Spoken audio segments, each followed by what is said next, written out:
What's up, horror fans? It's Danny from the Lassercast, wishing you a happy Thanksgiving Eve. And I just got done watching the latest episode of Shudder'S Behind the Monsters, this time focusing on the legendary Jason Voorhees. And this is episode 5 of this new series. We have reviews of each of the first 4 episodes up on our channel now.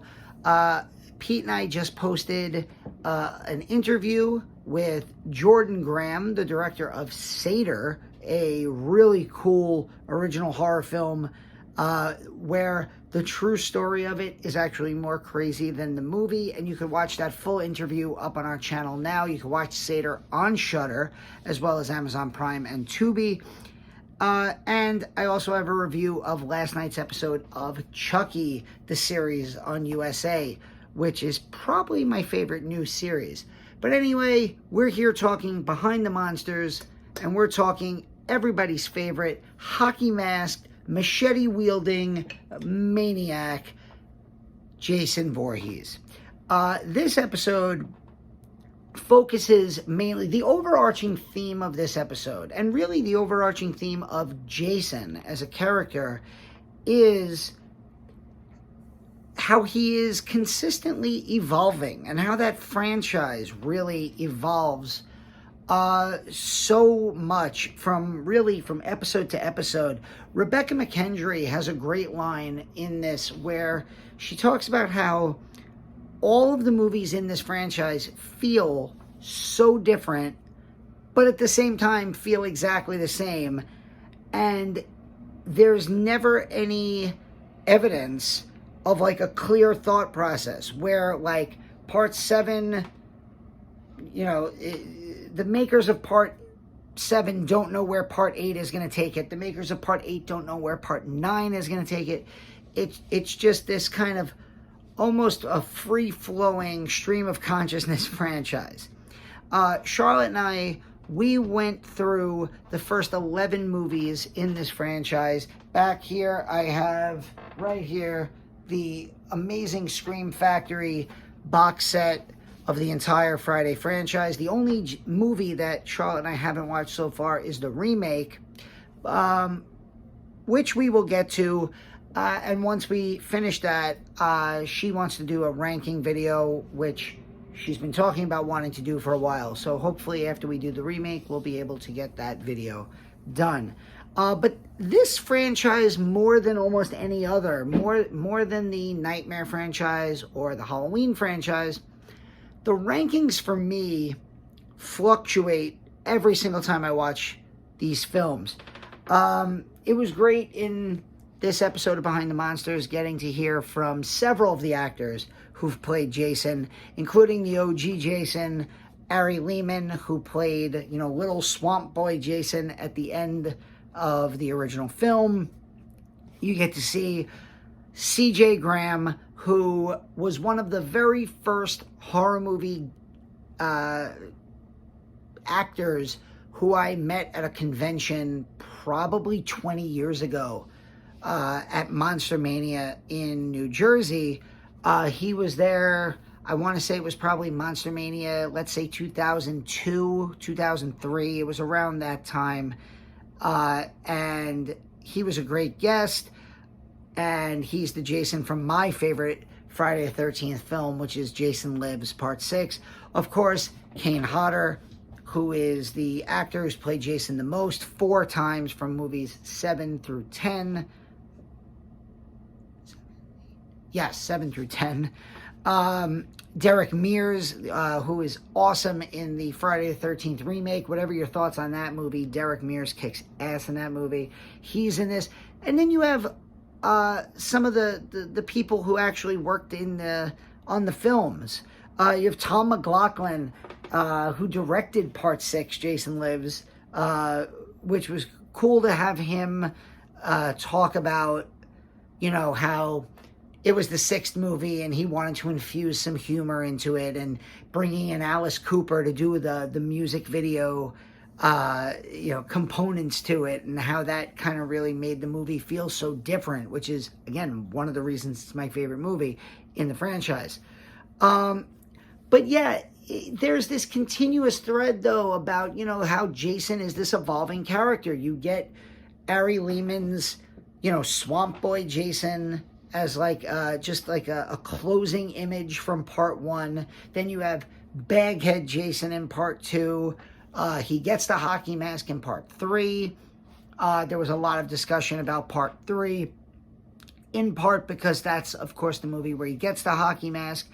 They had interviews with director David Bruckner, who I later found out said that he had written a Friday the 13th script and wanted to direct the Friday the 13th movie. And I was like, would have loved to have seen a David Bruckner Friday the 13th film, but alas, that didn't come to pass. And then, of course, we get to Tom Savini coming back to, kill the Frankenstein monster, kill the monster he created in the final chapter. They talk about the failure of part 5, and they go through the whole franchise. Interestingly, and I don't know if this is an issue with the rights or what the reason specifically, but they really do not, I don't even think they addressed Jason Goes to Hell at all. And I don't know if that has to do with the, all the issues behind the scenes. I mean, in the Scream Factory box set, it's not like they left that movie out. I'll give you an example. I know they just released a new box set of the Evil Dead franchise, but they left out Army of Darkness. And the reason they leave out Army of Darkness because there's its rights are owned by a different studio than the other Evil Dead films and the Ash vs. Evil Dead series that was on Starz and it's currently streaming on Netflix. So I don't know if they just completely glossed over Jason Goes to Hell because of reasons like that. But that's a movie that I've gained an appreciation for in the last year. Rewatching it with Charlotte and appreciating the meta aspects to it and the sheer lunacy of Adam Marcus directing it. I happen to like that movie. They go into, of course, Jason becoming a pop culture phenomenon. Again, this series does such a good job. I have somewhere up there in my Blu-ray collection, I have Crystal Lake Memoirs, which is about a 6-hour documentary on the Friday the 13th franchise. And that is made for the people like me. That's made for those us hardcore horror junkies that want to know every single factoid and aspect about every single movie in a specific horror franchise. We're the weird ones that are going to watch a 6-hour documentary probably 4 to 5 times in our life.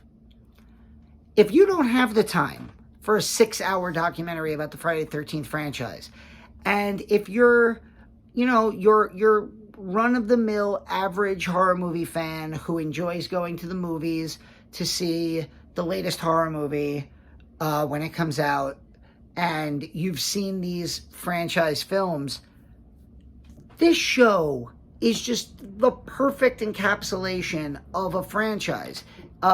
So far, they have covered Michael Myers, Candyman, Chucky, and Freddy, and now they've covered Jason. So they've gotten the big 3 horror franchises, Halloween, Friday the 13th, and A Nightmare on Elm Street.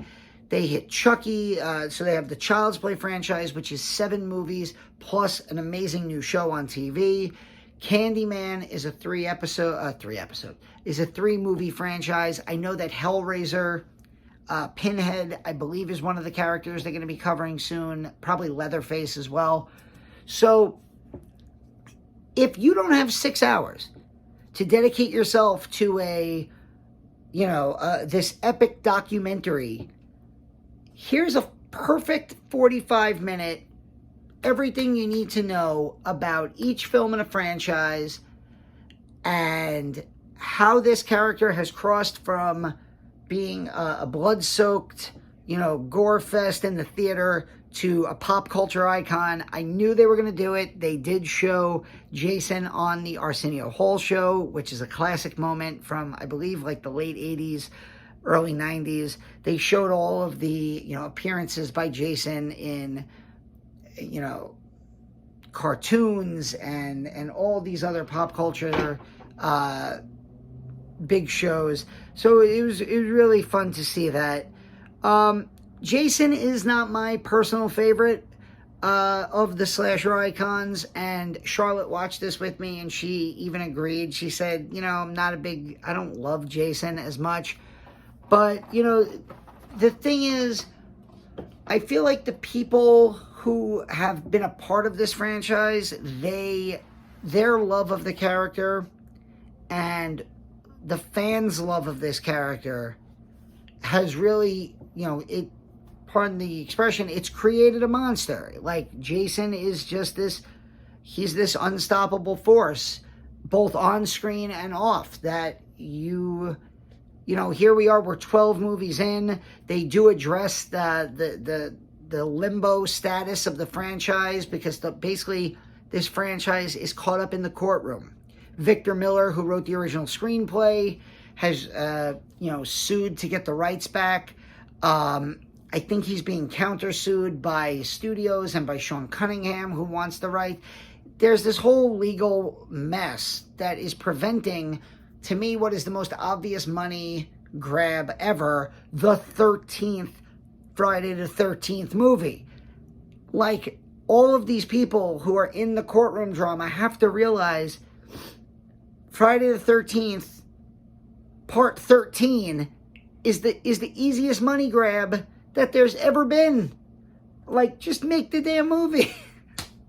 I did like that they gave a section at the end to discussing how, because of all the legal issues, fans have taken to making these really elaborate, high-priced fan films, and they brought up the Never Hike Alone films, which are phenomenal. They're all on YouTube. If you have not seen the Never Hike Alone movies, they're short. They're like, I think, 20 minutes to 25 minutes. They're really good. They're the best Friday the 13th films that have come out in the last decade.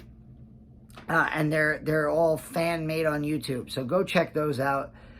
And that's it. Like I said at the very beginning, we have an interview with Jordan Graham, the director of Seder, which is a cool movie, probably going to be in my top 10 of 2021. You can check that out on our channel right now. We have reviews of every episode of Behind the Monsters. We have reviews of every episode of Chucky on USA and Sci-Fi. Tomorrow is Thanksgiving. It is my favorite holiday. And if you want a great Halloween, if you want a great Thanksgiving-themed horror film, if you are bored of the football and you have nothing else to watch, and you have Shudder, Blood Rage is streaming now on Shudder. If I have a chance, I will try to check that out and do a short review of that tomorrow. But I'm going to try to have a good Thanksgiving, and I want you guys to have a great Thanksgiving. So have a great Thanksgiving. I'm thankful to my buddy Pete for going on this YouTube journey with me, to all of our subscribers, almost 350 of you, and to Charlotte and the rest of my family for being supportive of this. So happy Thanksgiving from the Lasercast, and we'll see you again very soon.